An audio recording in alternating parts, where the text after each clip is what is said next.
Buenas tardes.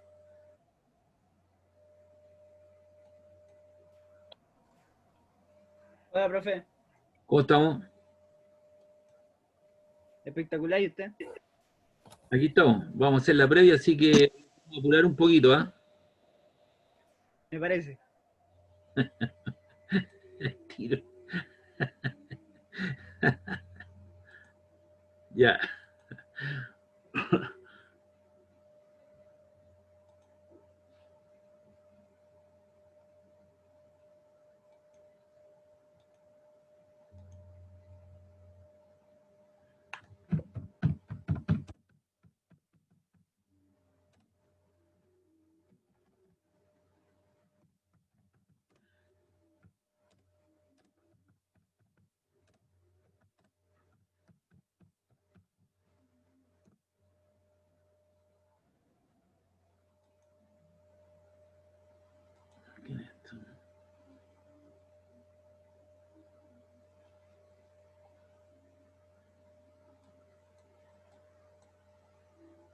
Ahí está.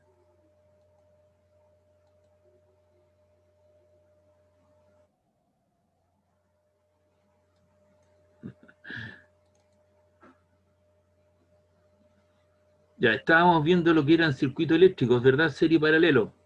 Vamos a hacer un par de problemas más de eso.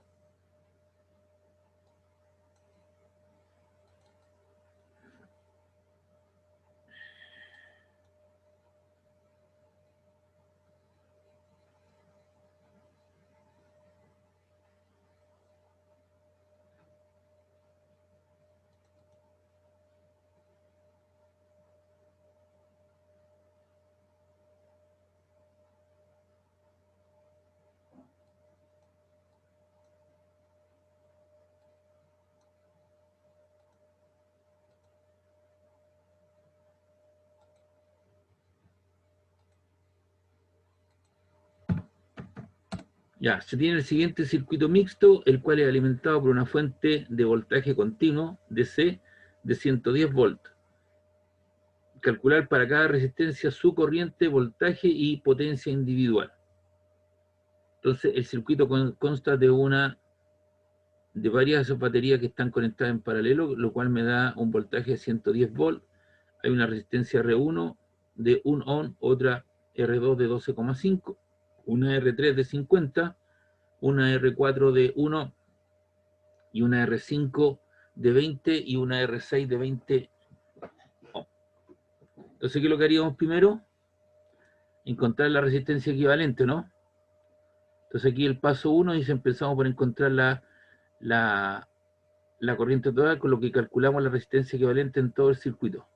Entonces, estas dos, ¿cómo están conectadas? R2 y R3. Paralelo. Ya. Hello. ¿Cuánto sería el equivalente entonces?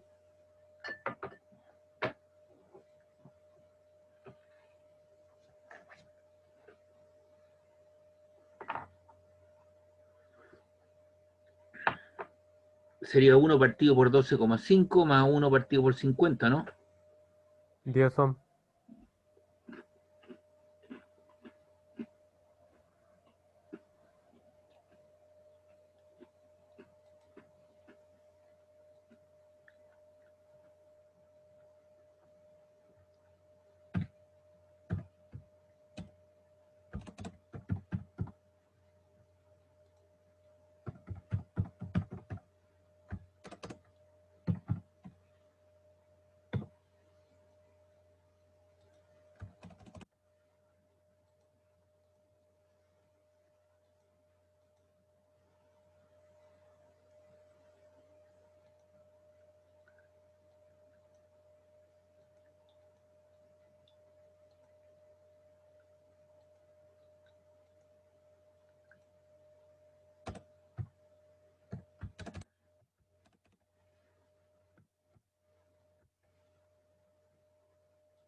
Ya, mínimo común denominador ahí, 12 por 50, 12.5 por 50 igual 625.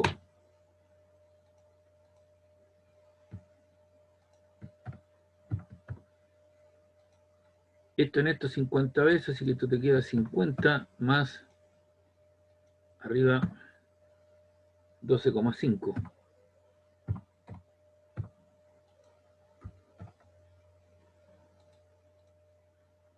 Así que arriba te queda 62.5 y abajo te queda 625. Ah, de ahí decimos R equivalente. Multiplicamos cruzado.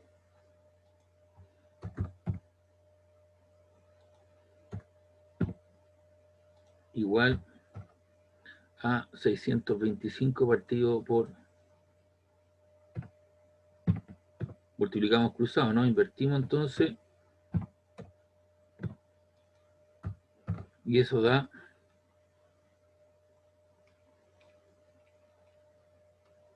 10. 0,1. Claro, eso te quedaba 1 partido por R equivalente. Pero dais vuelta, das vuelta, multiplicas cruzado, y eso te queda una de 10 o no, Ujú. ¿sí? Ya, entonces, vamos a ver aquí el resultado. Eso te da una de 10 ohm. Entonces, fíjate bien, te quedó, ahí están las de 10 ohm. Y ahora vamos a trabajar la de 20-20. También están en paralelo, ¿no?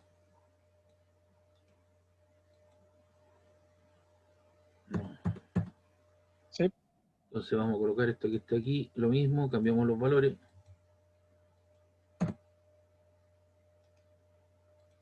Ahí, en paralelo entonces son las de 20 y 20.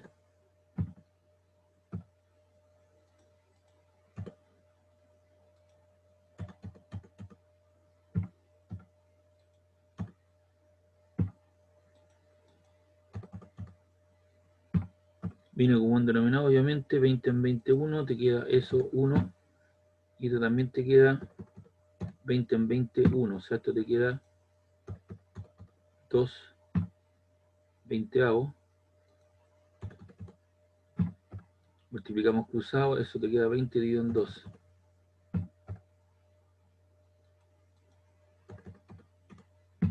Y eso te queda una de 10. Entonces, ahí tenemos. Entonces nos quedó esa que estaba ahí, que era la R2, nos quedó una de 10, estaba asociada con la de 1. Tenemos la de 1 también, y tenemos la otra de 10. Y esas cuatro, ¿cómo quedan conectadas? ¿En serie? Serie.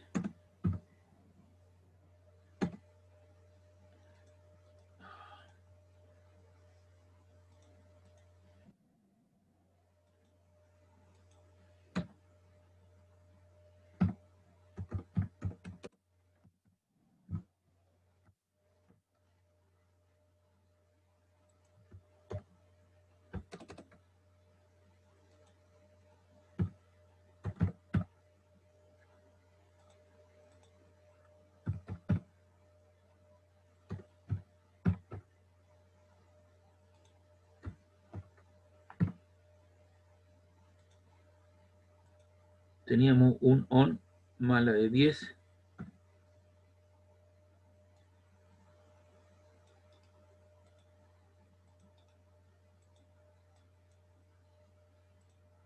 La 1, la de 10, la de 1 y la de 10. Se repite esto mismo.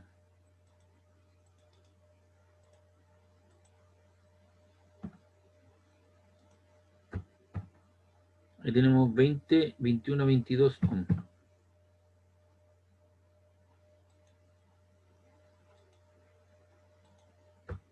Ohm. Entonces nuestra resistencia equivalente a todo el circuito es una de 22. Y con eso calculamos la corriente total que está circulando, ¿no? En este sentido. Entonces tenemos el voltaje de 110 volts partido por la resistencia total, nos da una corriente de 5 amperes que está fluyendo en el circuito.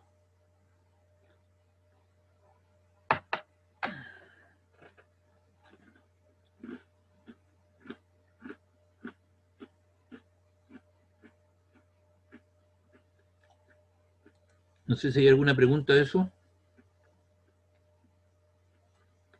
¿Todo bien hasta ahora, Ah. profe? Ya. Por mi parte, no, profe. Todo bien, profe. Ya, perfecto. Si tienen alguna duda la preguntan. Entonces, si bien es cierto,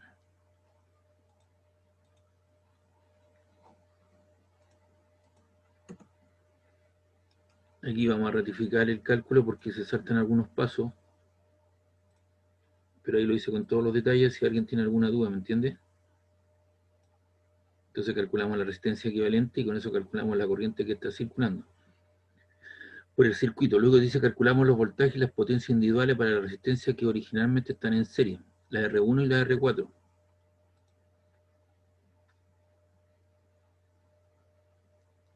La R1 y la R4.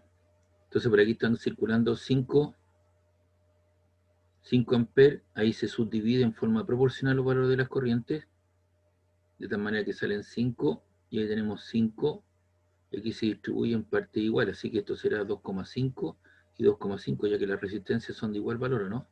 Se divide en partes iguales, de tal manera que 2,5 más 2,5 que salen, egresan de este nodo, entran a ese nodo y nuevamente vuelven a salir los 5.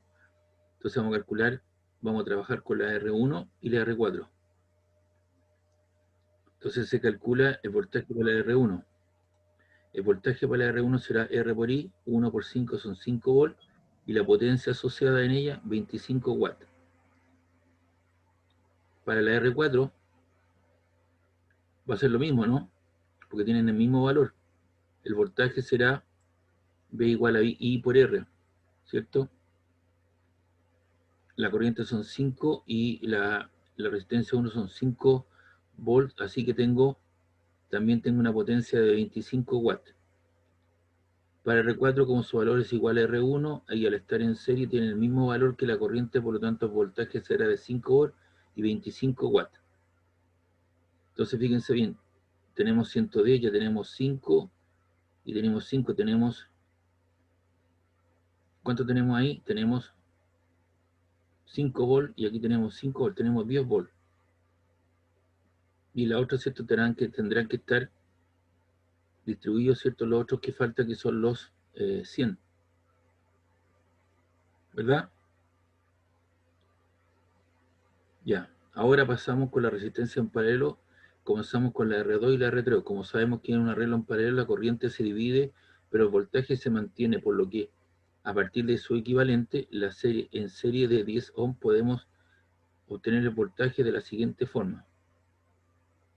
Entonces, esta resistencia que está aquí de 10 es equivalente a la suma en paralelo de esta, ¿cierto? Y el voltaje es el mismo, así que yo puedo calcular el voltaje.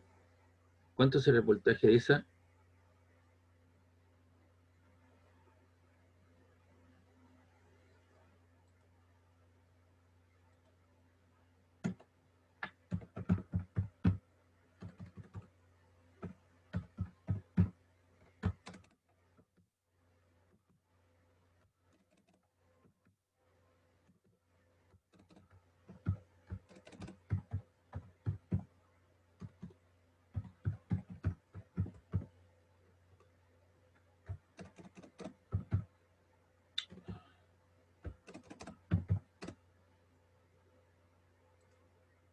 Esta resistencia de 10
Ya, entonces ahí está, dice, para la resistencia de 10 ohms surge de la combinación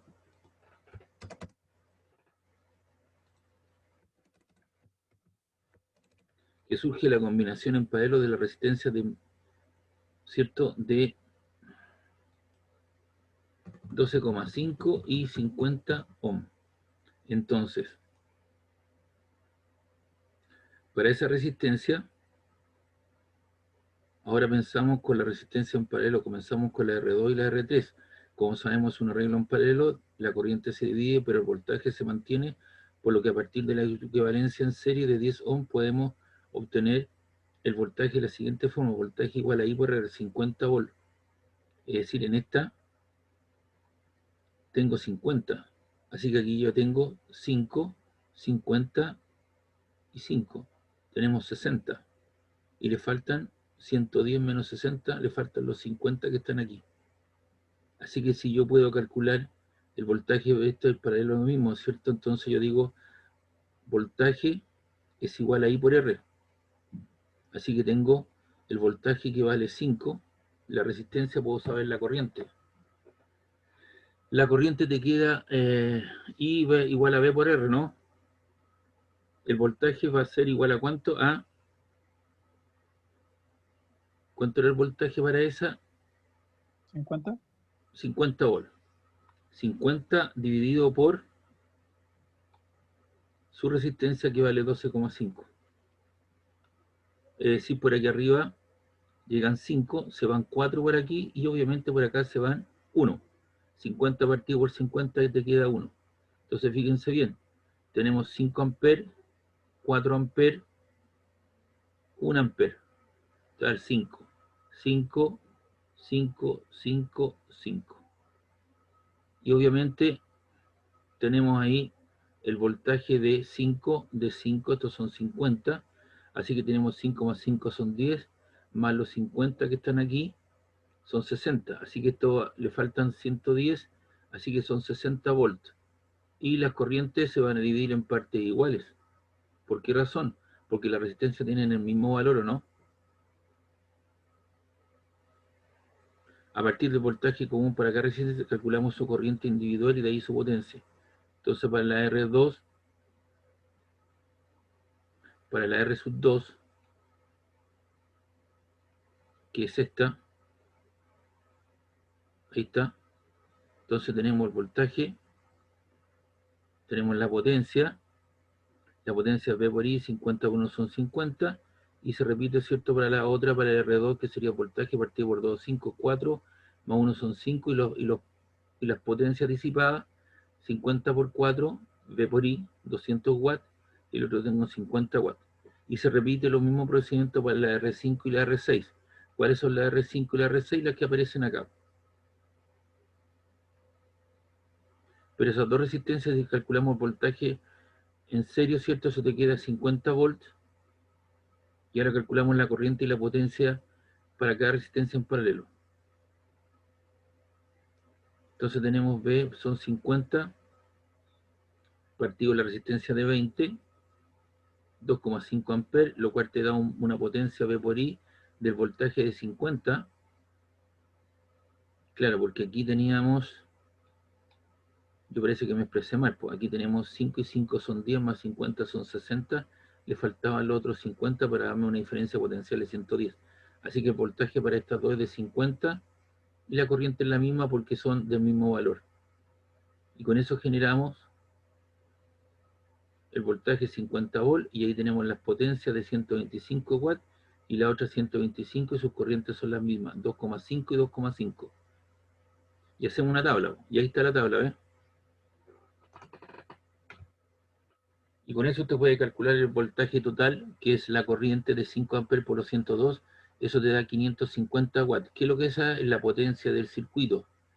Y aquí tiene la resistencia de 1, 12,5, 50, 1, 20, 20, los voltajes asociados a cada una de ellas, las corrientes asociadas a cada una de ellas, las potencias disipadas en cada una de ellas y la potencia del circuito. Si usted suma todas las potencias parciales o las caídas de potenciales de las potencias parciales, le da la potencia total del circuito. ¿Preguntas, dudas?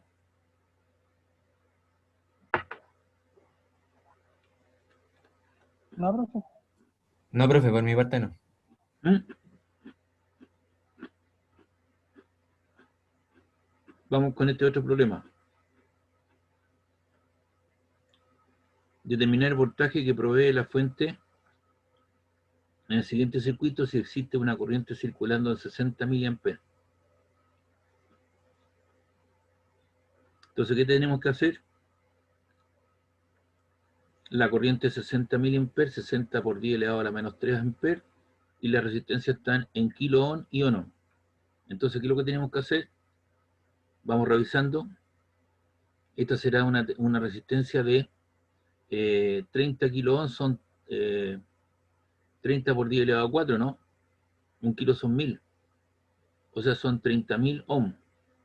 Estas son, Profe, esos son 3 kilos porque sale 3.0. claro, 3.0, 3 kilos. Son 3.0, o sea, son 3 por 10 elevado a 3, son 3.000 ohm. Esto es 1000 ohm.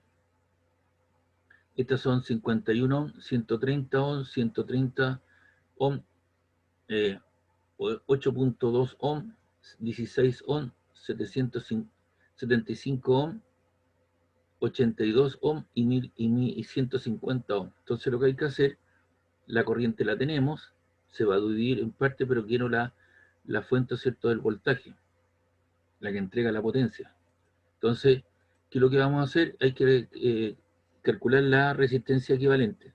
¿Por dónde empezamos? Pueden empezar aquí, ¿vos? ¿Ya?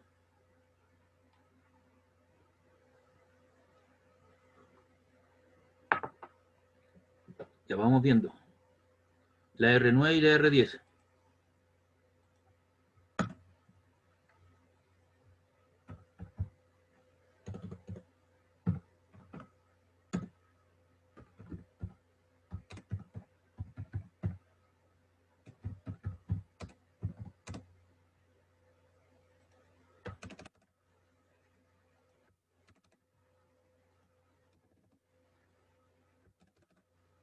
¿Eran 9 o no? La R9 y la R10, dije yo. R9.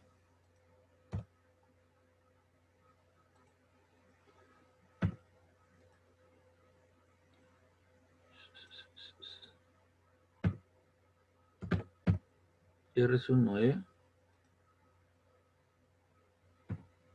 Y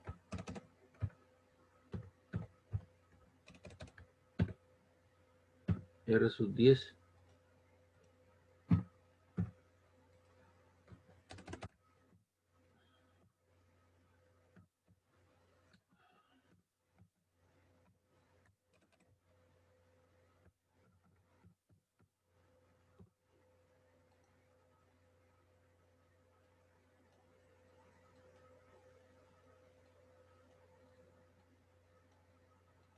Esas están en paralelo.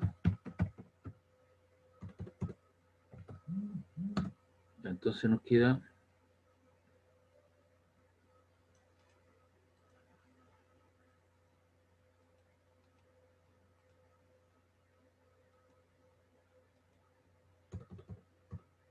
¿cuánto es el valor de esta? La R9 es 51 ohm, ¿no?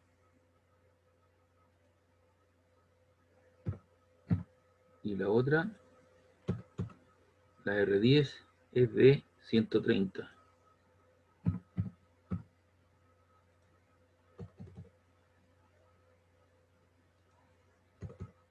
Mínimo común denominador, 51 por 130. Igual, 6.630.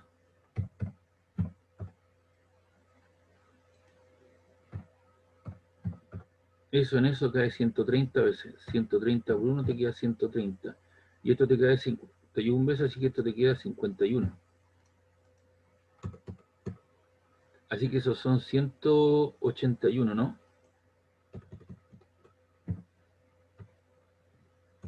No. 181 partido por 6.630.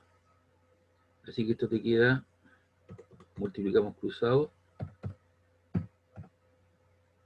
partido por 181. ¿Y eso cuánto da?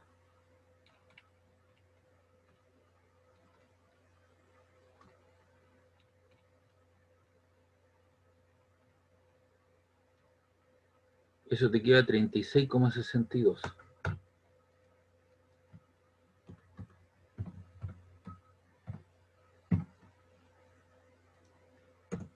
Ahí está. Entonces, ya tenemos resuelto esas dos. Vamos a trabajar con estas dos que están aquí, la R6 y la R7, de 82 y 150.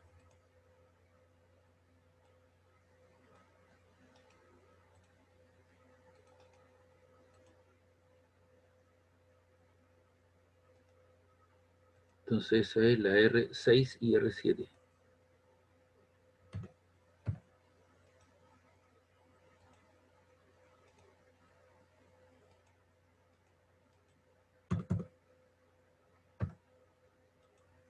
Ya, y los valores de la R6 son 82.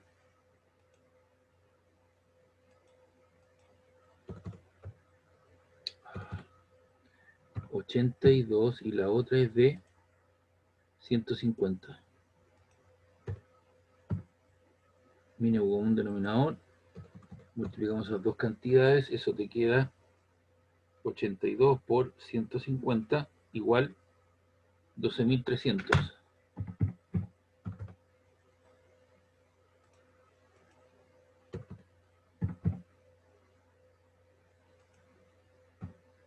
Esto en esto cae 150 veces, así que esto queda 150, ¿no?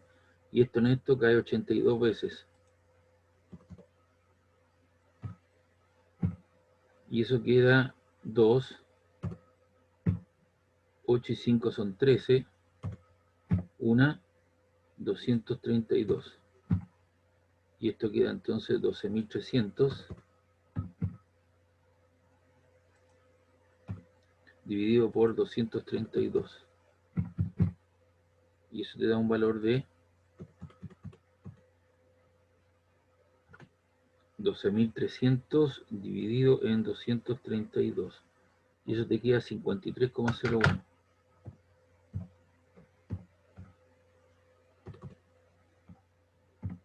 Ahí está. Entonces ya tenemos resuelto esa que está ahí y esa que están acá. Luego estas dos están conectadas, la R4 y la R5 en serio, ¿no?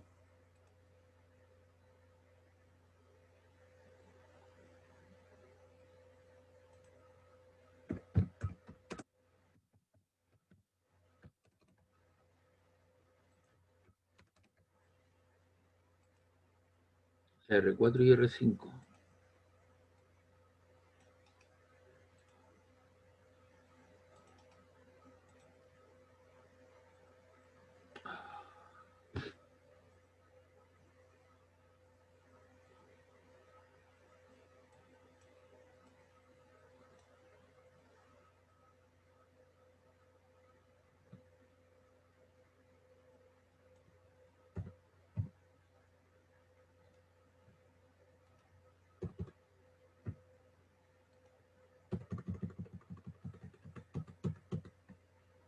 Ya tenemos entonces resuelto eso y estos están en serie.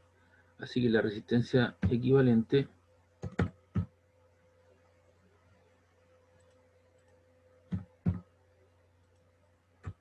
igual R4 y R5. Y R4 ¿cuánto vale? 16 y la otra vale 75.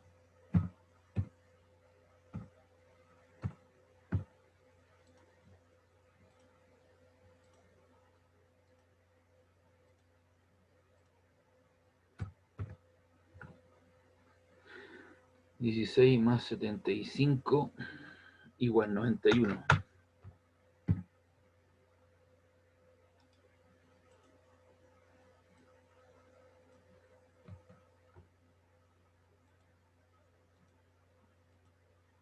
Ahí está.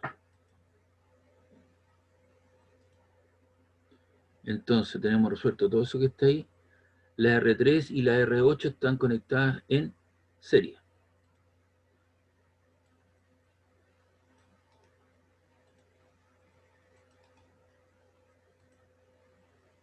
Entonces tenemos la R8 y la R3.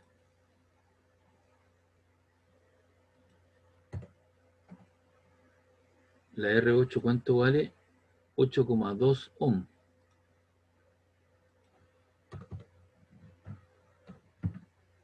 Y la otra vale 160 ohm.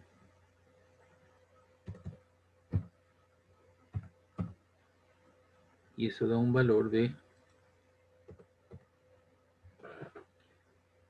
8,2 más 160 igual 168,2. Ya. Entonces tenemos resuelto esas dos, eso que está ahí, la rama central, esa con esa. Y estas dos quedan conectadas en serie también, la R1 y la R2.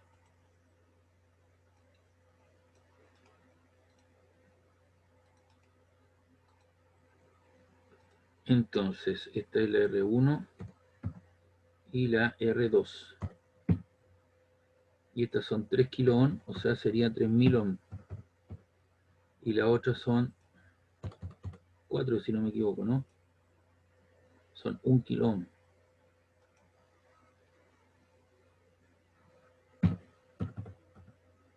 Vamos a poner en el orden que están, porque esto si no lo vamos a... Okay. Y eso da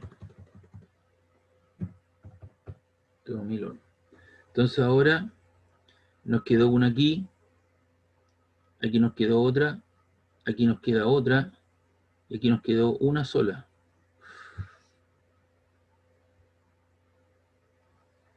¿Ya? Entonces,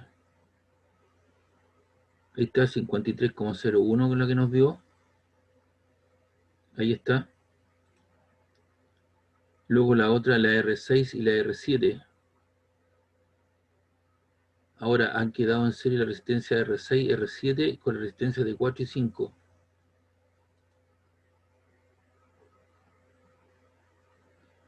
Y 5 ahí con la R7, ¿no? Entonces habría que sumar esas 4 que aparecen ahí.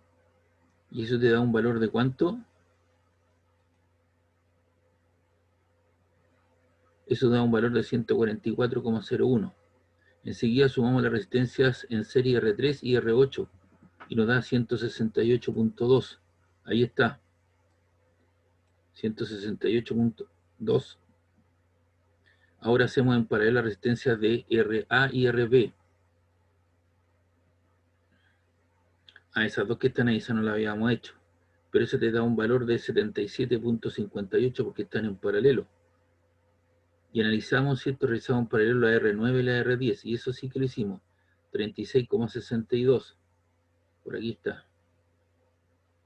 36,62 nos dio. Ahí está.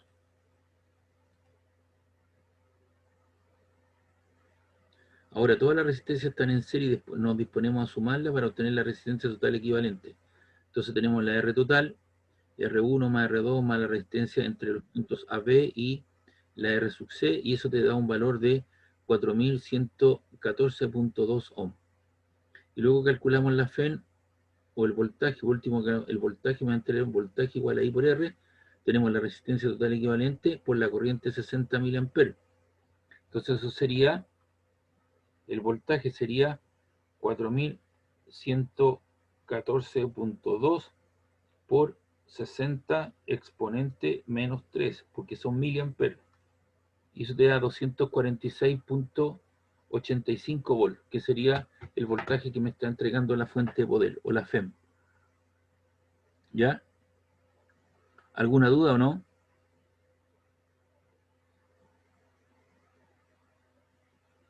No, grupo. Ya, entonces estamos habilitados para poder encontrar circuitos serie paralelo, ¿cierto? Determinar las corrientes que pasan por cada uno de ellos, los voltajes parciales, y además de eso calcular las potencias disipadas en cada una de las resistencias y además la potencia del circuito. Yo aquí les dejo una tarea. Dice encontrar la corriente suministrada por la resistencia de 45 volts en el circuito mostrado. Entonces aquí tengo una resistencia, perdón, una fuente de poder de 45 volts y hay resistencias de 820 ohm, 430 ohm, 3,3 ohm, uno de 1,5 ohm, la R4 6,2 ohm y la R5 de 120 ohm. Y hay que calcular, ¿cierto?, la corriente que entrega la fuente en cuestión. Entonces yo lo que recomiendo, estas dos en paralelo, te queda un equivalente, luego sumar esas dos en serie, te quedan esas dos paralelos, luego estas dos en paralelo te quedan una sola, y te van a quedar tres resistencias y quedan las tres en paralelo, o las tres sumarlas de alguna manera, identificándolas, serie paralelo, y luego calcular la corriente. El voltaje, ¿cierto? Sería I por R, así que la corriente que entrega la fuente de poder sería el voltaje de 45 partido por la resistencia equivalente. ¿Está claro? Eso se los dejo de tarea. Ya, bro. ¿Ya? ¿Alguna consulta, duda lo que hice hoy día? No, profe. No, profe, todo bien. Ya, perfecto. Yo esta hojita más ratito se la subo con el video, ¿ya? Ya. Ya. Ya, vamos a aquí agrandar un poquito la letra. Ahí está. Entonces vamos a guardar esto.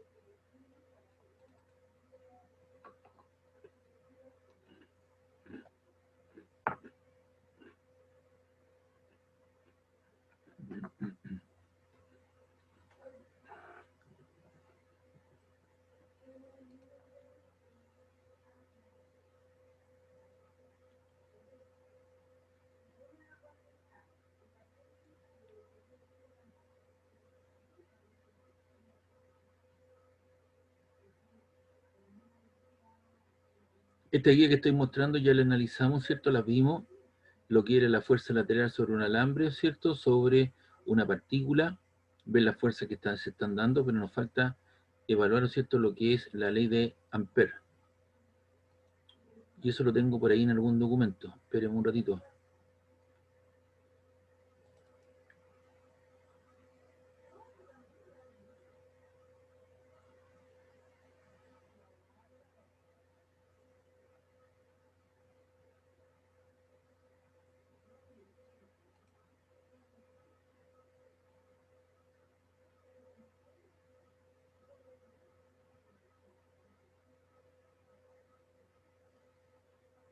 Oh.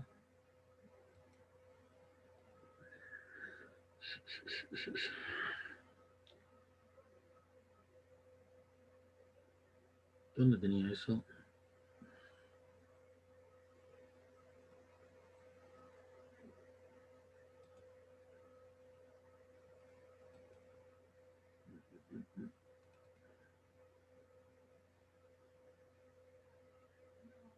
Faraday y Lenz lo vimos, ¿verdad?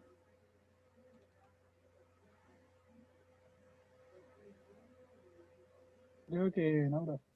¿No? Ya. No. Espero que esté aquí esta cosa.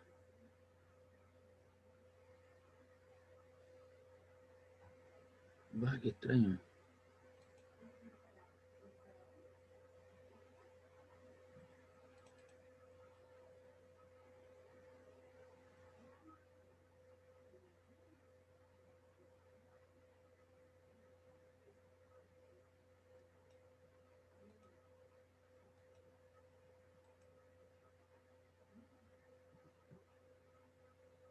Faraday, ejercicio, guía campo magnético, clase.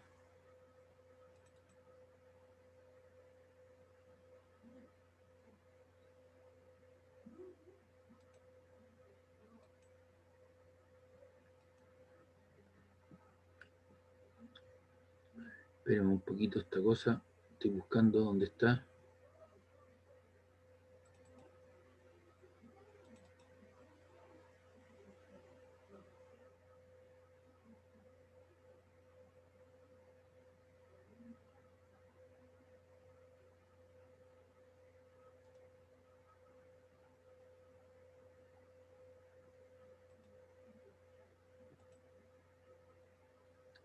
Qué extraño.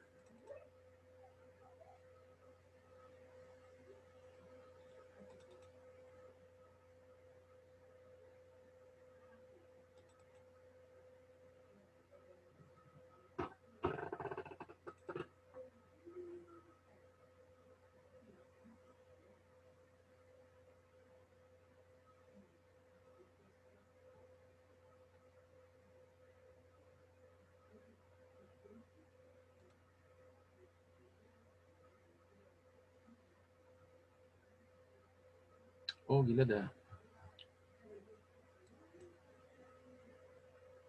Tu.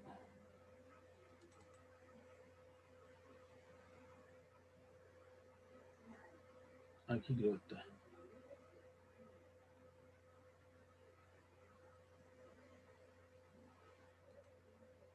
Ya, aquí está ejercicio ley de Ampère. Entonces, voy a mostrar primero el PPT correspondiente.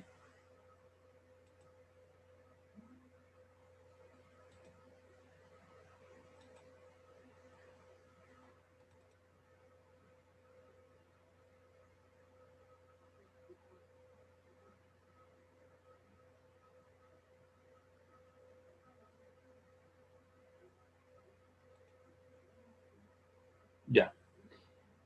¿Cómo yo logro medir el campo magnético?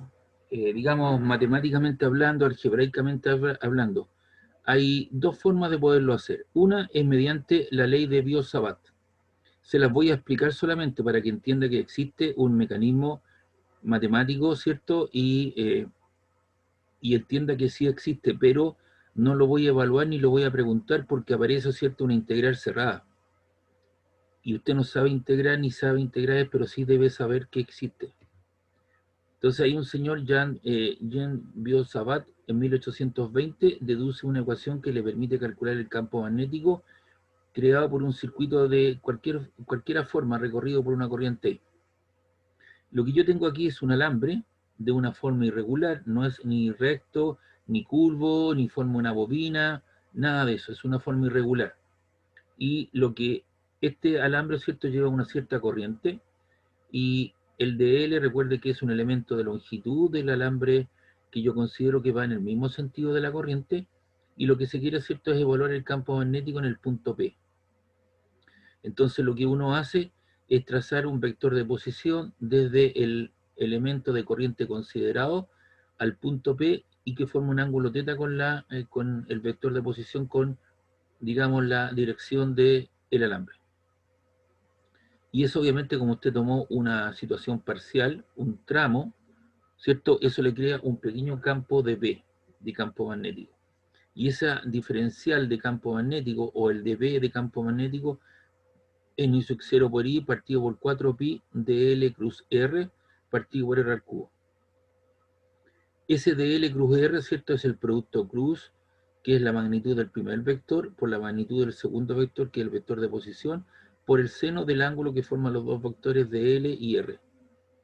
Entonces yo tengo que hacer la evaluación, ¿no es cierto?, de este producto cruz, ¿no es cierto?, donde dl es el elemento de longitud y R es el vector de posición, que va desde el elemento de corriente considerado al punto donde yo hago la evaluación. Y mi sub 0 es una constante de permitividad del medio que tiene un valor de 4pi por 10 elevado a la menos 7 Tesla metro partido por ampere.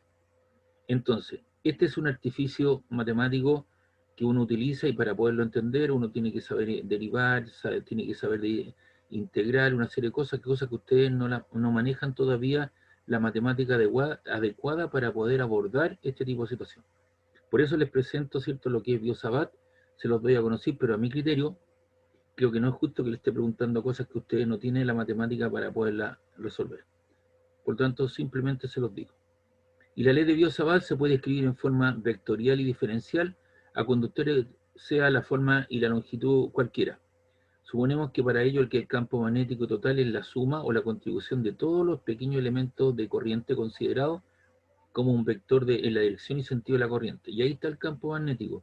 Sería nu sub 0i partido por 4pi, se saca afuera lo que es constante, por la integral cerrada, ¿cierto?, desde L cruz R partido por R cubo.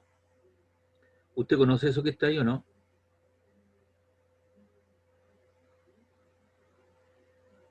¿Usted conoce eso, no? Yo Aló. nunca No, lo he visto. profe. Ya, por eso es un artificio matemático, eso es una integral cerrada que se evalúa a través de una cierta circulación. Para poder entender eso tendría que tener aprobado un álgebra 1, un cálculo 1 y un cálculo 2 recién para conocer estos bichos o estas integrales en cuestión. Entonces yo por ahora simplemente se los voy a presentar, no lo voy a preguntar en prueba, ni tampoco voy a hacer ejercicios de esto, simplemente porque usted no tiene la matemática y creo que sería inadecuado estar preguntando cosas que usted no tiene el alcance todavía en cuestión. Cuando usted ya un poquito más viejo, ya tenga un par de años más, o esté haciendo alguna ingeniería, ahí va a poder entender, ¿no es cierto? Esta es una suma continua sobre una circulación. Pero por ahora simplemente se las presento, ¿de acuerdo? Ya, y vamos a ver el campo magnético. Existe otro artificio. Aquí entra a tallar, ¿no es cierto?, el señor Ampère. Cuando el cálculo del campo magnético a través de la ley de Biot-Savart puede ser muy complicado, aquí te lo dicen, la ley de Ampère nos permite obtener dicho campo de una forma más simple cuando existen condiciones de simetría. Es decir, esta ley de Ampère yo la puedo aplicar cuando el problema me presenta simetrías de campo magnético y es posiblemente fácil de evaluar. Entonces la circulación de un campo magnético a lo largo de una línea cerrada es igual al producto de mu sub 0 por la intensidad neta encerrada que atraviesa esa área limitada por la trayectoria. Entonces aquí lo que yo tengo un trozo de conductor que lleva una corriente y lo que quiero evaluar, ¿cierto?, es el campo magnético a una distancia r de ese campo. Y esto me crea una circulación, pues, regla de la mano derecha. Tomo el alambre con mi mano derecha, el dedo gordo me indica, ¿cierto?, la dirección de la corriente y la curvatura de los dedos me da la dirección del campo magnético. Y ese campo magnético va en esta dirección y el vector de longitud también va en esa dirección, así que son dos vectores paralelos, forman un ángulo de 0 grados. Y al formar un ángulo de 0 grados, el coseno de 0 grados, porque aquí al otro extremo hay una integral que se evalúa para una cierta circulación como b.dl, y b.dl a punto b, que lo vimos el producto punto nosotros, es el campo magnético por dl por el coseno del ángulo que forman los dos vectores. Y como son dos vectores paralelos, el ángulo sería 0 grados, y coseno 0 grados vale 1. Así que esa notación vectorial se traduce en una notación escalar. Si la curva es una circunferencia, el b es paralelo con dl y caminos de integración para la situación, entonces uno evalúa, fíjese bien, ahí está b dl, un elemento de corriente considerado dl, el campo magnético igual es acá, y uno está evaluando el campo magnético a una distancia arbitraria r de ese alambre. Y aquí la corriente que está saliendo, la corriente que trae este alambre está saliendo hacia nosotros, por eso ve un puntito. Entonces usted tiene que tomar la regla de la mano derecha y el dedo gordo le apunta hacia afuera. Y la curvatura de los dedos le da la línea azul, que es la circulación del campo magnético. Si esto fuera una cruz, significa que la corriente se está metiendo perpendicular a la pizarra. ¿Ya? Entonces ahí la circulación ahora, usted toma el alambre con la mano derecha y la circulación, ¿no es cierto?, iría en sentido contrario. O sea que el B iría en sentido reloj, la línea azul. Y finalmente, ¿cierto?, el campo magnético evaluado por un alambre es mu sub 0 por la corriente encerrada partido por 2πr, donde 2πr es la suma de todas estas contribuciones, que es el perímetro, ¿no? 2πr. Y esa es la ley de Ampère. Entonces me es mucho más fácil poderla evaluar. Entonces nosotros vamos a considerar situaciones donde ya el campo magnético esté evaluado a una distancia r. Y ahí está la línea de campo magnético creada por una corriente, ¿cierto? Usted toma el alambre en este sentido, la mano derecha, el dedito gordo la apunta hacia arriba y la circulación de sus dedos es en sentido antirreloj. Si la corriente, usted cambia de polaridad, los polos de la batería, ¿cierto?, el alambre hace circular una corriente ahora hacia abajo, usted toma el alambre con su mano derecha apuntando hacia abajo y la curvatura será en sentido de reloj. Y ahí está la parte experimental. Muchas veces uno hace esto en el laboratorio, tiene un trozo de cartón o madera, hace pasar un alambre que tiene una cierta polaridad mediante un generador, una batería de automóvil y le hace circular una corriente y obviamente todas las virutas de fierro que están aquí en forma desordenada se alinean formando pequeños círculos concéntricos, se da cuenta, hay un cierto ordenamiento. Si yo doy vuelta a esto, las virutas cambian de orientación a 180 grados, pero también me forman círculos en el otro sentido. Y para el caso de un alambre coaxial, ¿cierto?, un alambre que lleva una corriente, al interior el campo magnético es I por R partido por 2πr cuadrado. Y en el exterior será I partido por 2πr, donde esta R, ¿cierto?, tiene que ver con la distancia al punto de evaluación. para un cilindro coaxial. Para un solenoide, ¿qué es lo que es un solenoide? Es un enrollamiento de alambre que lleva una corriente. Aquí la corriente está saliendo, entra por esa, sale por esa, entra por la otra, ¿cierto? Y voy teniendo una corriente en este sentido. Y el campo magnético al interior es constante, ¿ya? Y el campo magnético para un solenoide es del tipo N, μ sub 0 por I, donde N, ¿qué es lo que es? Es el número de espiras por unidad de longitud. μ sub 0 vale 4pi por 10 elevado a la menos 7, y L, y I es la corriente que lleva el alambre. Les presento también un toroide. Un toroide es una argolla metálica. Aquí se enrolla con un alambre, aquí la corriente entra, fíjate bien por favor, lo enrollo con un alambre, y ese alambre después sale para allá con una corriente antiparalela, ¿cierto? Y obviamente si uno evalúa el campo magnético a una distancia R, el radio interior es A y el radio exterior es B, y si uno evalúa el campo magnético a una distancia arbitraria R, el campo magnético es μ sub 0, N por I, donde N, ¿qué es lo que representa? El número de vueltas que llevan cada una de las corrientes. Entonces yo tengo que contar las vueltas. 1, 2, 3, 4, N veces, partido por 2 pi-r. Y eso es para un toroide. Entonces te he presentado los resultados evaluados para un toroide, para un solenoide y un alambre, un cilindro, un coaxial. Y este es el otro efecto que hablé en algún momento, que cuando tú tienes dos alambres que llevan corriente en un mismo sentido, cada uno de ellos se genera una fuerza, ¿cierto? Si este le genera una fuerza a este alambre, obviamente este le responde con una fuerza de igual magnitud y sentido contrario. Por lo tanto, los alambres tienden a juntarse, en el caso que las corrientes sean del mismo sentido. Entonces los tipos, hay fuerzas laterales que, si tú tienes dos alambres que están cercanos y llevan corrientes del mismo signo, estos tienden a juntarse, por lo tanto hay que tensarlos y hay que dejarlos separados a una cierta distancia. Cuando se hace la instalación eléctrica en las calles, los tipos tienen que colocar ciertos postes, y los postes tienen ciertos orificios, y en ellos colocan unos pasadores con unas cosas metálicas, y esa distancia donde van a ubicar los alambres ya está predeterminado, porque los tipos conocen las corrientes que van a hallar, la magnitud y las fuerzas laterales que van a soportar. Por lo tanto, ellos saben a qué distancia deben ubicar un alambre de otro, y eso está predeterminado, porque las corrientes, si son paralelas, se tienden a atraer. Si son antiparalelas, uno hacia arriba, hacia abajo, estos tienden a separarse. Por esa razón, en lugares donde hay mucho viento, les colocan un palo atravesado, de manera que no se junten los cables para evitar el cortocircuito.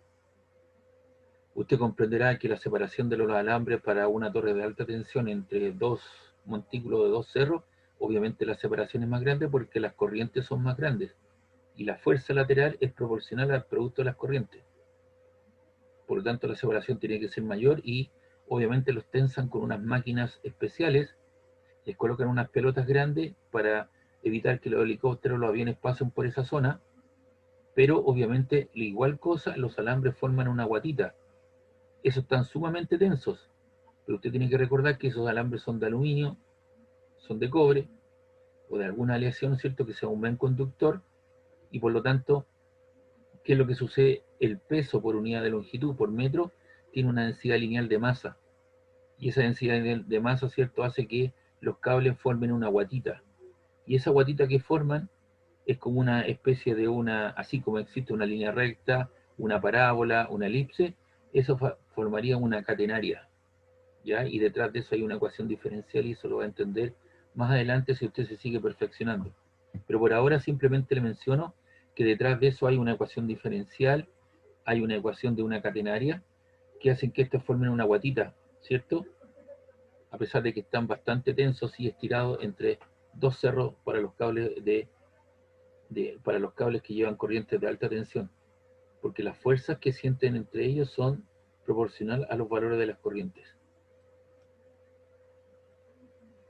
Igual y sentido contrario, ¿eh? Dos corrientes paralelas por las que circula una corriente se atraerán si las corrientes circulan en el mismo sentido, mientras que si las corrientes circulan en sentido contrario tienden a repelerse. Y esta es la definición de lo que es un amperio. Entonces, con esa información que yo le entregué, estamos en condiciones de poder evaluar lo que es la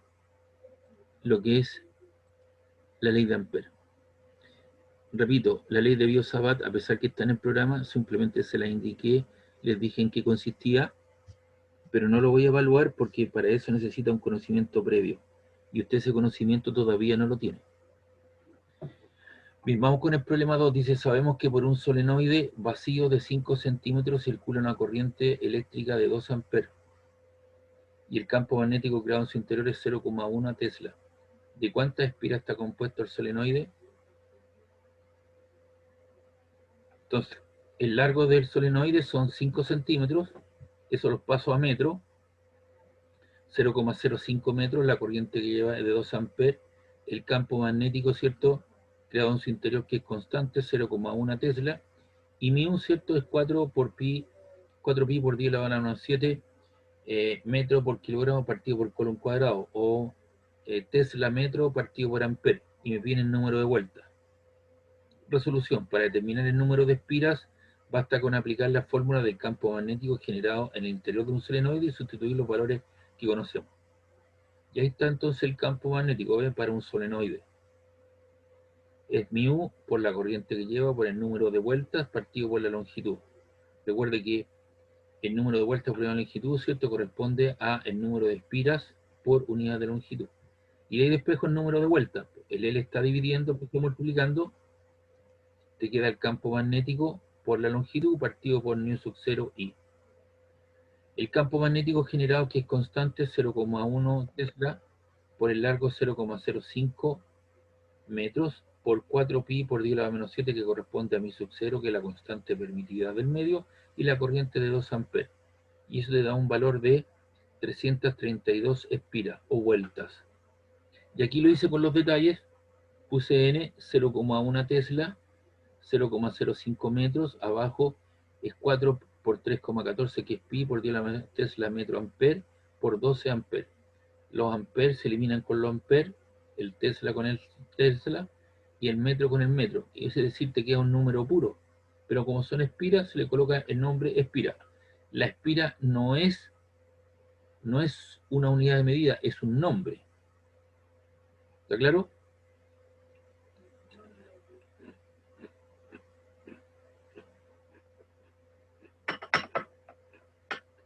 ¿Pregunta, duda? Veo que ya están en la previa. Ven, vamos con el 3. Hay una corriente eléctrica rectilínea que crea un campo de 4 por 10 a la menos 4 Tesla en un punto situado a 3 centímetros de esa corriente. ¿Cuál es la intensidad de la corriente eléctrica? ¿Hacia dónde está dirigido el campo magnético en los puntos situados a la derecha y la izquierda del conductor? Rectilíneo. Si el conductor se encuentra orientado verticalmente y la intensidad asciende hacia arriba. Entonces tenemos el campo magnético, 4 por 10 a la menos 4 Tesla, el radio, la distancia, ¿cierto?, radial son 3 centímetros y eso te queda 3 por 10 a la menos 2 metros. Resolución: si tenemos en cuenta la expresión del campo magnético creado por una corriente eléctrica rectilínea y despejamos el valor de la intensidad. Entonces nosotros sabemos que el campo magnético es nu sub 0i partido por 2 pi r. Entonces aquí despejamos la corriente, el 2 pi r está dividiendo, pasa multiplicando, te queda b por 2 pi r partido por mi sub 0, que es la corriente.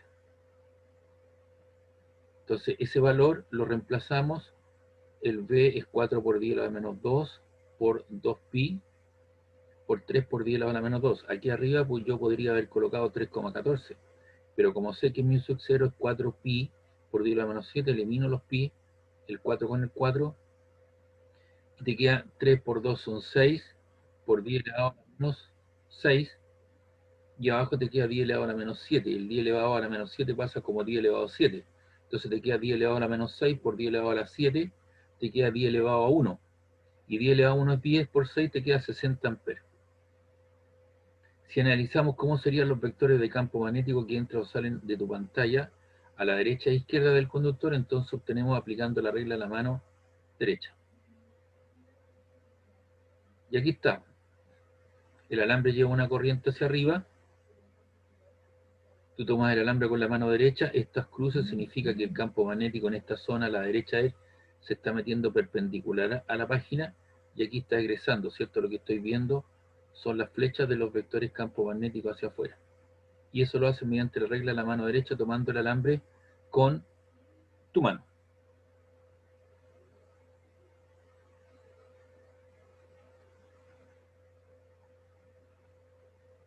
Bien, vamos con este otro problema.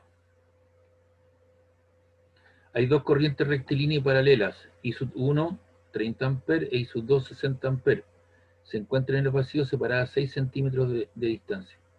Determinar el valor del campo magnético generado en un punto situado en medio de ambas corrientes. Si I1 y 2 tienen el mismo sentido, e I sub 1 e I sub 2 no tienen el mismo sentido, o sea, son sentidos contrarios. Entonces tenemos la solución, la corriente I1 30 amperes, la I sub 2 60, la distancia son 6 centímetros dividido en 2, entonces tengo que evaluar a 3 centímetros 0,03 metros. Entonces primero lo que vamos a hacer, vamos a calcular el campo magnético en el punto medio situado entre ambas corrientes. Deberemos aplicar el principio de superposición. Esto implica que en primer lugar hay que determinar el campo magnético creado por cada una de las corrientes en dicho punto y utilizamos la expresión del campo generado por una corriente rectilínea. Ahí está. B1 en I sub 0I partido por 2πd, que es el campo magnético generado por un alambre que lleva una corriente I a una cierta distancia. En este caso, los 0,03 porque están separados 6 centímetros en el punto medio, 3 centímetros. 4pi por 10 a la menos 7 por 30 amperes, 2pi por 0,03, lo cual te da un lugar de 2 por 10 elevado a la menos 4 Tesla. Y para el otro valor, aplican la misma ecuación, pero cambia la corriente porque una son de 30 y la otra de 60 y te da un valor de 4 por 10 elevado a la menos 4 amperes. Es decir, el campo magnético 2 es el doble del valor de la otra, es mucho más intenso, ¿cierto?, para el B2. Si las corrientes tienen el mismo sentido, el campo magnético tendrá en sentido opuesto. Pueden comprobarse utilizando la regla de la mano derecha. Aquí está, una corriente va para allá y la otra corriente, ¿cierto?, va en el otro sentido. Entonces aquí tiene usted la diferencia de los vectores. El vector verde, ¿cierto?, apunta hacia el interior y el vector, ¿cierto?, morado apunta hacia afuera. Porque aquí dice, ¿cierto?, si I sub 1 y I sub 2 tienen el mismo sentido. Se da cuenta, I sub 1 y I sub 2 tienen el mismo sentido, entonces se está evaluando con la mano derecha, ¿cierto? Hacemos la evaluación y lo que tenemos ahí es una diferencia de los campos magnéticos. Y aquí los vamos a poner de acuerdo, lo que apunta hacia afuera menos lo que apunta hacia adentro. Entonces hago la diferencia y te queda un campo magnético resultante en el punto medio de 2 por 10 elevado a la menos 4 Tesla, ya que se anulan entre ellos en cuestión. Si las corrientes llevan distintos sentidos, aquí se está suponiendo que uno va hacia arriba y la otra va hacia abajo. Fíjense bien, es cierto, el campo magnético de la regla de la mano derecha apunta hacia el interior y la otra, cierto, también apunta hacia el interior, es decir, los dos vectores se suman, están superpuestos, el morado con el verde. Entonces en este caso es la suma, 4 más 2 por 10 a la menos 4 te queda 6 por 10 elevado a la menos 4 Tesla. ¿Preguntas, dudas?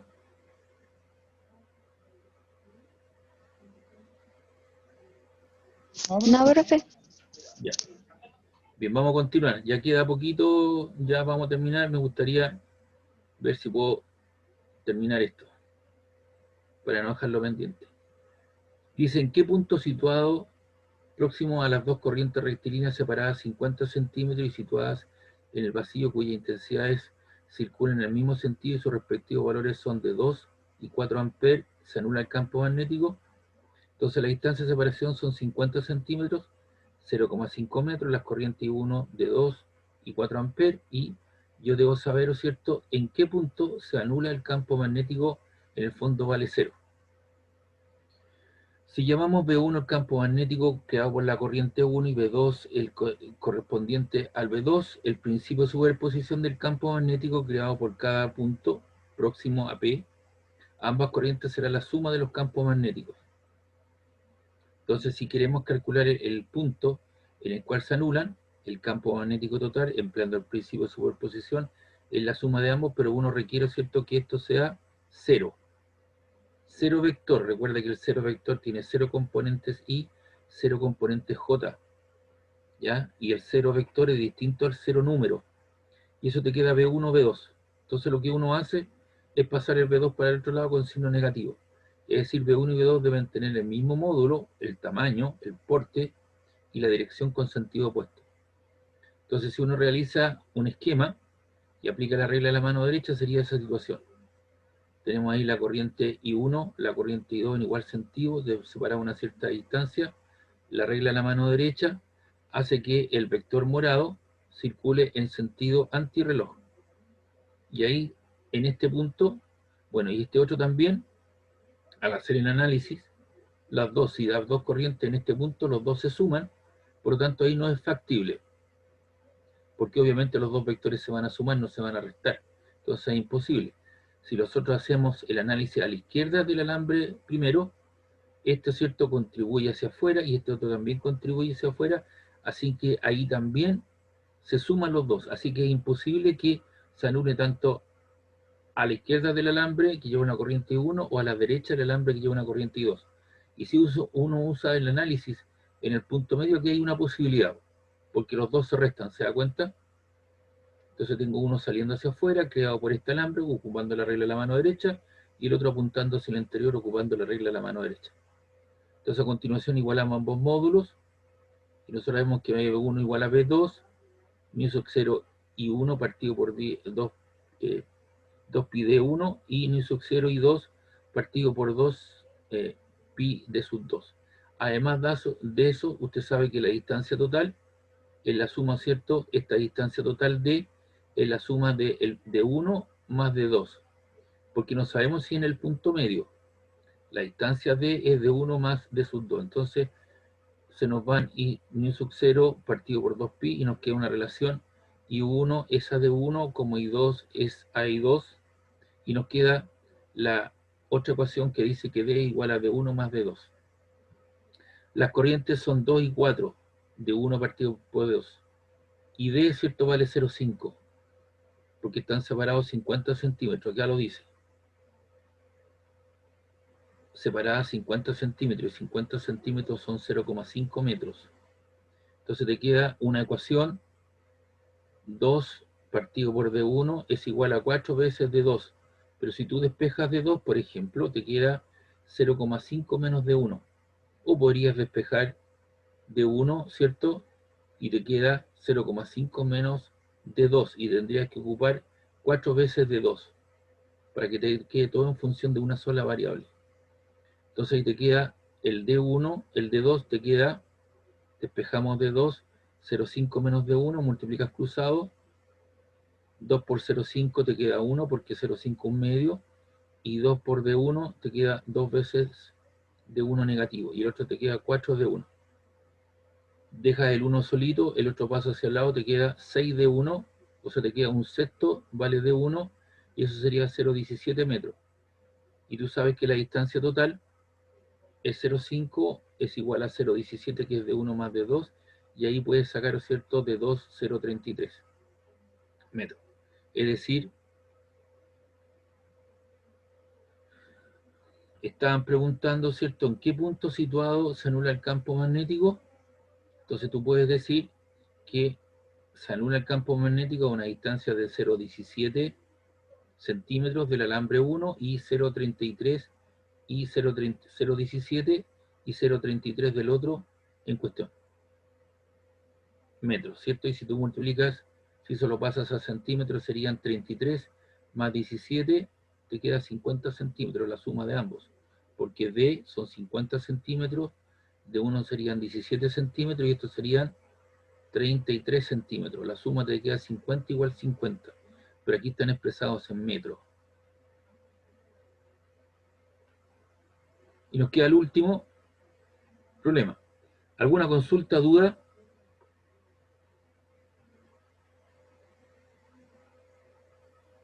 Por mi parte no, profe. Bien, continuamos con el último problema y con eso voy a acabar la clase porque entiendo que la mayoría se fue a ver el partido. A ver, ¿alguien dice algo aquí? No, profe, todavía no, todavía no. No, si no, voy a hacer el otro. Hola, profe, perdón por llegar tarde. Buenas, profe, qué sé yo. Listo. Hay una intensidad de 4 amperes, una corriente que circula por un solenoide de 25 centímetros de longitud conformado por 3.200 espiras de 5 centímetros de radio. Determinar el campo magnético al interior del solenoide, si está completamente vacío. B, el campo magnético al interior del solenoide, si en el interior de este hay un material de permeabilidad magnética relativa, μ sub R 1150. Y C, la longitud del alambre que se ha utilizado para fabricarlo. Entonces la corriente es de 4 amperes, el largo 25 centímetros, los pasé a metro, 0,25, el número de vueltas son 3.200 espiras, el radio del solenoide son 5 centímetros, 0,05 metros. Aplicamos la expresión para el interior de un solenoide, B igual a μ por I por N partido por L, donde N es el número de vueltas, L es la longitud, I es la corriente que lleva, ¿no es cierto?, la espira, y μ es, digamos, la constante de permeabilidad. Donde μ, ¿cierto?, es la permeabilidad magnética del medio que se encuentra en su interior, del solenoide. Dado que el material es el vacío, se cumple que μ es igual a μ sub 0 y eso es igual a 4 por 10 a la menos 7. Por lo tanto, si sustituyo los valores conocidos, nos queda un campo magnético μ sub 0 I por N partido por L. μ vale 4 pi por 10 a la menos 7, el número, la corriente que lleva es de 4 amperes, tiene 3.200 espiras, partido una longitud de 25 centímetros o 0,25 metros. Y eso hace que se genere un campo magnético constante en el interior del solenoide, porque acabo de mostrar ese dibujo en un esquema, 0,064 Tesla. Entonces ahí tenemos el campo magnético interior del solenoide si está completamente vacío. El campo magnético en el interior del solenoide, si en el interior de este hay un material de permeabilidad con una permeabilidad magnética relativa, R igual a 1500. Entonces en esta ocasión el solenoide posee en su interior un material distinto del vacío, del que conocemos su permeabilidad magnética relativa. En este caso podemos aplicar la definición de la permeabilidad magnética, la cual establece que la constante μ, la permeabilidad magnética, es la permeabilidad relativa por la permeabilidad en el vacío.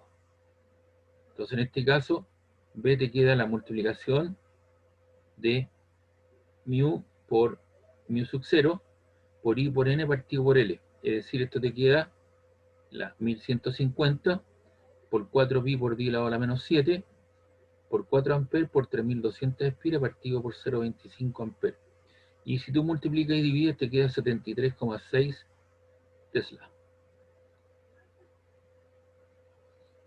Ahora, ¿qué están pidiendo? La longitud del alambre que se ha utilizado para fabricarlo.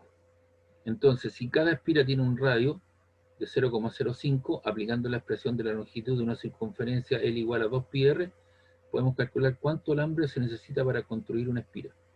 Entonces, el largo de la espira 1 será 2πr.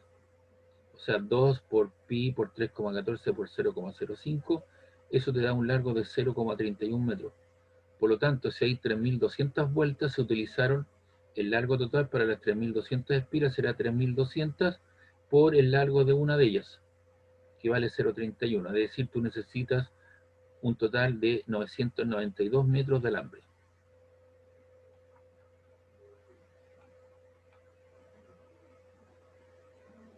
¿Cómo estamos?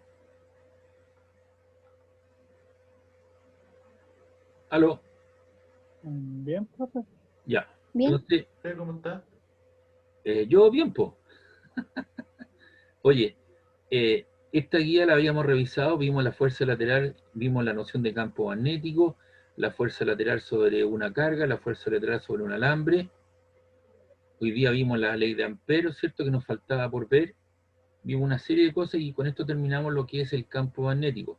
Vimos la ley de Ampere y la ley de Biot-Savart. Repito, la ley de Biot-Savart no la vamos a utilizar ni se la voy a preguntar, porque para eso usted necesita una matemática un poquito más elevada y usted no está todavía preparado para eso. Pero sí les menciono cuáles son los mecanismos para poderla determinar. Existen dos mecanismos, si usted quiere calcular el campo magnético: la ley de Biot-Savart y la ley de Ampere. La ley de Biot-Savart, usted responde, no la puedo ocupar todavía porque desconozco la matemática, ¿cierto?, de integración que se necesita para poderla evaluar. pero sí la ley de Ampère lo puedo hacer cuando existe una simetría de campo magnético.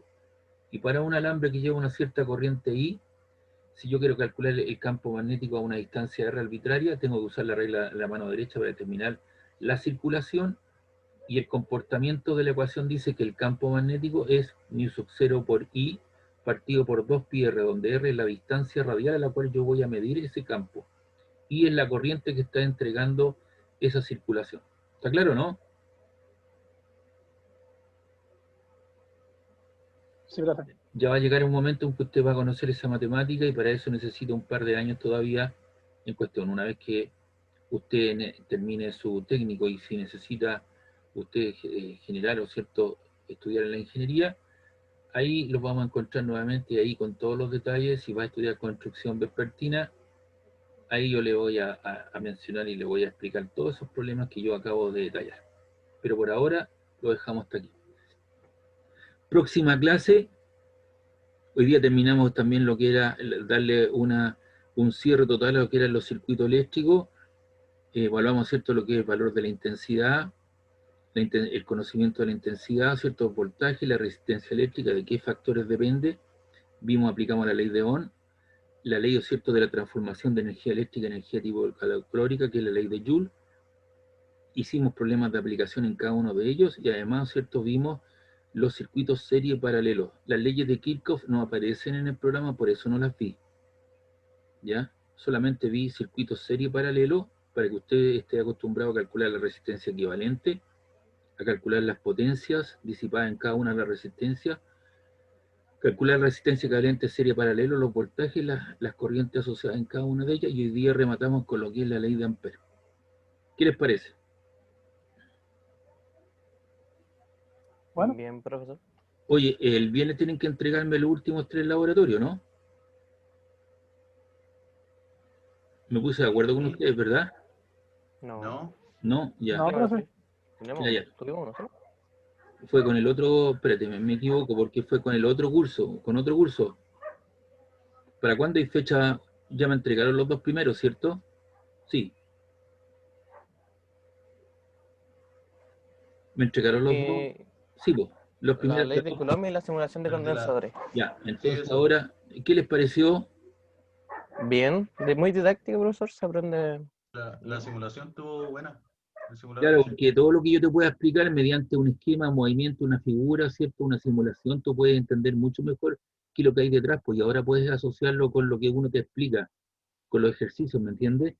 Eso ayuda Profesor, mucho. ¿Ah? yo no pude conseguirme un grupo porque había faltado esa clase y no me entraba porque no me funcionaban los videos. Al final tuve que buscar su nombre en YouTube y todo. Y la entregué solo, pero lo hice solo al final. Bueno, ok, ningún problema. Mejor, pues más mérito. Pero lo hiciste, ¿no? Sí, se lo envié, pero lo hice solo. Listo. Lo alcancé a enviar. Ahora para la otra te integras a algún grupo. Sí. Ahí Porque hay estoy que hablando integrar con los 3. chiquillos. Recuérdenme, el viernes les voy a hablar de las otras 3, los vamos a poner de acuerdo, porque la prueba está fijada y la entrega de las últimas 3 simulaciones. ¿Me recuerdan, por favor? El viernes. Sí, profesor. Ya, me recuerden, Sí, profe, profe. dijimos que íbamos a conversar de la entrega y con eso terminamos lo que son las simulaciones, ¿me entiende? Entonces yo me doy el tiempo para corregir y luego les entrego la nota final. Y teníamos listo el 15% de la nota. Y viene una segunda prueba y después la tercera y con eso estaríamos terminando. Y nos falta, ya creo que estamos listos para la segunda prueba. Ya, chiquillos, los voy a dejar hasta acá para que vayan a ver el partido, ¿de acuerdo? ¿Alguien se opone o no? Yo No, tengo profe, clase deje de no. matemática. No, profe.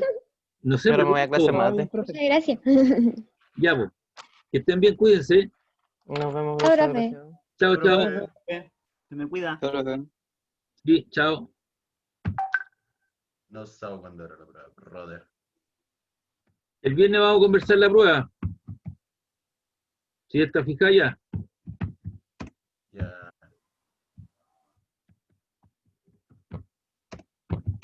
Sí, profe. Chao, nos vemos.